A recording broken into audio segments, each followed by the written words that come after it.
Bapak saudara semua dimanapun saudara berada, kasih, kemurahan, kebaikan Tuhan melingkupi hidup dan kehidupan kita. Apapun persoalan kita hari ini, ingatlah bahwa Tuhan selalu ada bersama-sama dengan kita. Tidak ada pergumulan yang Tuhan tidak bisa selesaikan.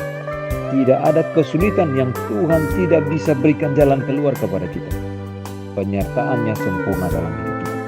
Oleh karena itu saudaraku, di tengah-tengah semua kesulitan yang kita hadapi, baiklah kita belajar untuk terus mengucap syukur dan bagaimana kita menjadi berkat bagi sesama yang ada di sekitar kita. Banyak orang susah, banyak orang bahkan lebih susah dan lebih bergumul dari hidup. Nah, hari ini kita akan merenungkan satu kata tentang murah hati. Murah hati. Matius pasal yang kelima ayat 7 berkata, berbahagialah orang yang murah hatinya, karena mereka akan beroleh kemurahan. Nah, saudaraku, murah hati selalu berkenan dengan sikap memberi. Memberi waktu, memberi tenaga, bahkan memberi materi yang kita punya. Namun tidak semua pemberian itu bertolak dari kemurahan hati. Sebab bisa saja orang memberi dengan maksud tertentu, dengan motivasi tertentu, dengan berharap ada imbalan, ada pamrih, ingin dipuji, ada udang di balik batu, ada keinginan tertentu di balik kemurahan hati yang dia tunjukkan. Nah, saudara, arti murah hati mengandung tiga pengertian. Kata murah hati itu bisa berarti satu, simpati, yaitu kesediaan untuk menanggung kesusahan dan kesedihan orang lain. Atau yang kedua, murah hati itu bisa berarti empati, kesediaan untuk menempatkan diri pada posisi orang lain, ikut merasakan dan mengalami apa yang orang lain rasakan dan alami.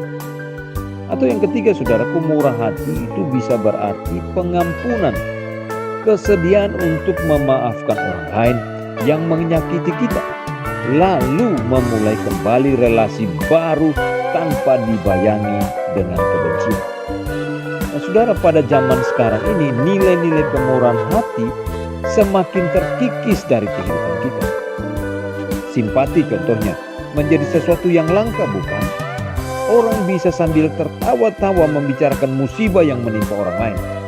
Bahkan saudaraku, ada orang yang tega menambah kesulitan kepada orang lain yang hidupnya sudah susah. Contoh yang lain tentang empati.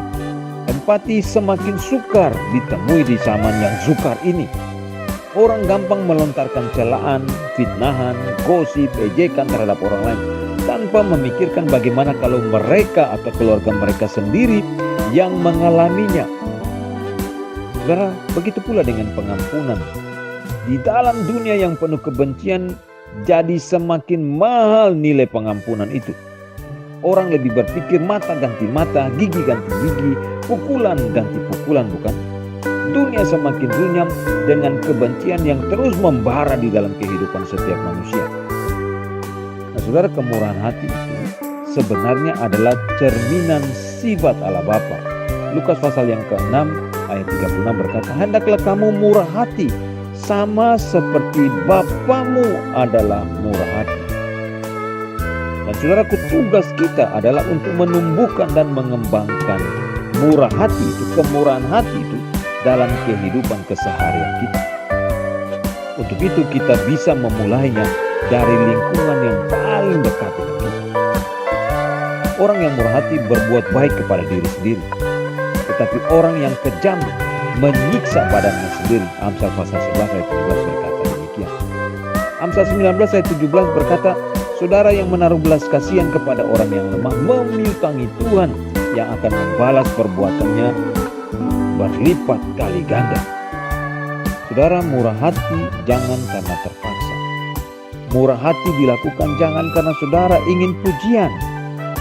Murah hati yang saudara dan saya lakukan jangan karena kita ingin balasan orang yang kita tolong. Tapi kemurahan hati yang kita lakukan atau murah hati yang kita kerjakan dalam hidup kita harus karena membalas kasih dan kebaikan Tuhan yang sudah kita terima dan kita nikmati.